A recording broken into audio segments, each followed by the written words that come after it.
Hi everyone, Geoff Nicholson here. Look, we got the old Baan Baa School. We're involved with the Boggabri Drovers Campfire.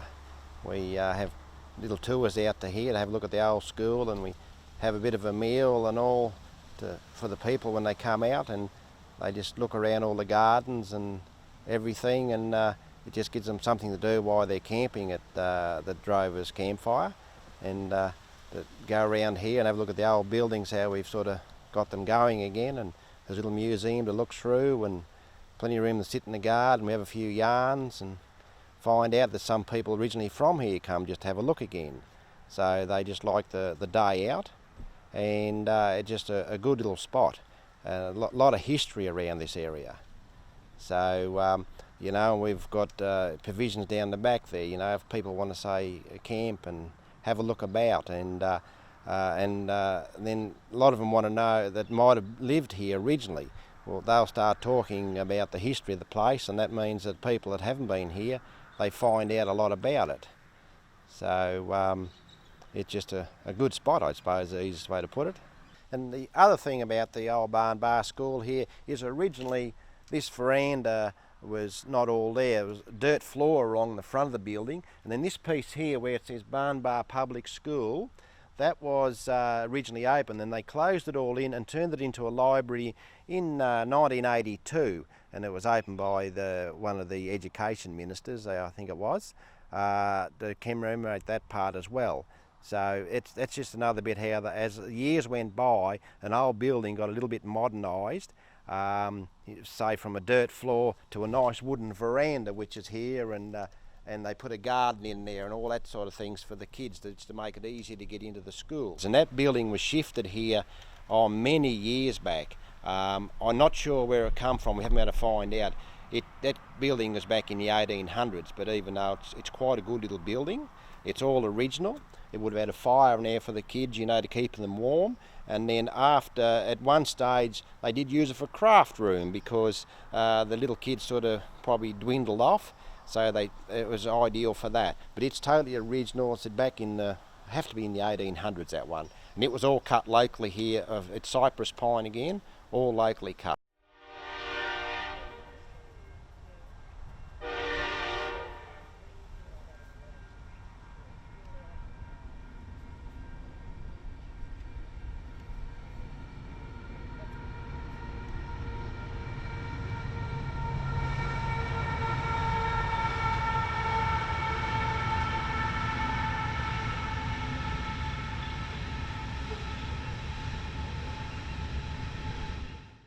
We're standing in front of the school bell for the Baan Baa kids that know to come in from assembly. The bell, there's a bit of a story goes with this bell here. Originally there was a frame built out behind this building in the yard by Alan Fordham, a resident here. He used to do a lot of jobs for the school. He made the old frame, put the bell on it, but when the school closed down, the locals for safekeeping took the bell away in case it disappeared, being a brass bell. So we found out about it, was over at the fire station, so we went and retrieved the bell with Len Shields and made this frame up for it and put it up there just as history, and as everyone walks in, they all give it a bit of a ding and a dong, because that bell was made in 1960. It's actually printed on there as a Baan Baa School. So we just wanted to have it back just for originality, for everyone to have a look at and have a play with. It's good to have it. And just here there's a few of the original coat hooks where the kids hung their bags, their hats, and whatever they brought to school with them. We've got the old telephone here to ring up and tell them they've been misbehaving by the teacher. I'm not sure the age of it, it's got a fair bit of age about it. It's the old party line style where you just rang through long, short, or whatever, like a Morse code style.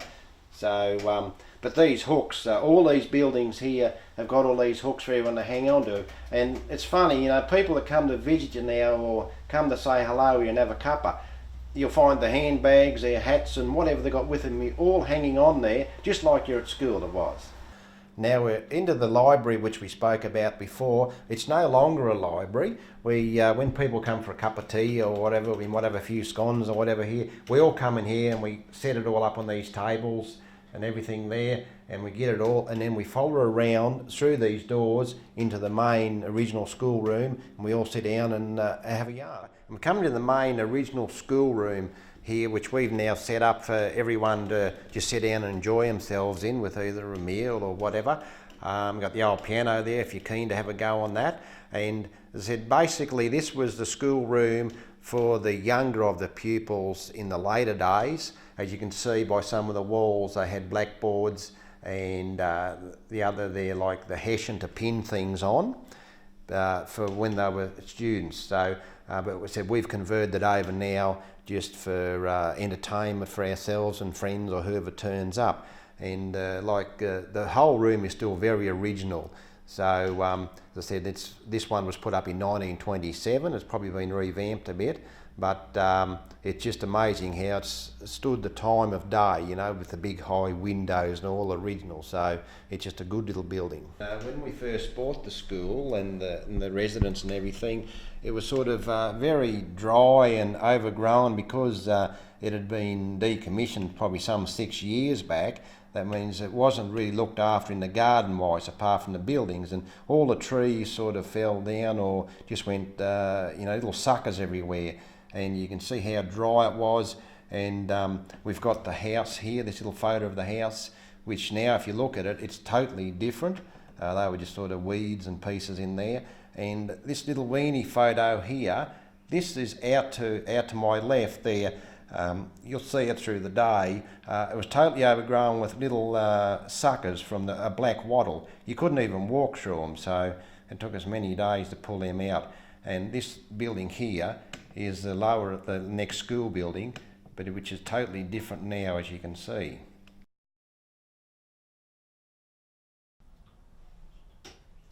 Hi, I'm Karen Nicholson. Obviously I own the school with my husband Geoff Nicholson that we're slowly restoring and bringing back to life. Obviously the garden is my passion, but this also is another passion of mine, is the museum. I collect and restore antique irons. Obviously it also is good with the museum is with the Boggabri Drovers Campfire. We have tours here over the weekend of the campfire, and we have tours of the school plus a lunch, and then obviously people tour the museum. I have lots of good feedback. People just like to see the history. Brings back lots and lots of memories to the older people, especially the gentlemen. They tend to pick up different irons and think, that's what I used to have to do for Mum. I used to have to put the shell light in there and pump it up and get the flame burning, and also replace the flat irons back onto the hot stove to get them hot, take them over to Mum.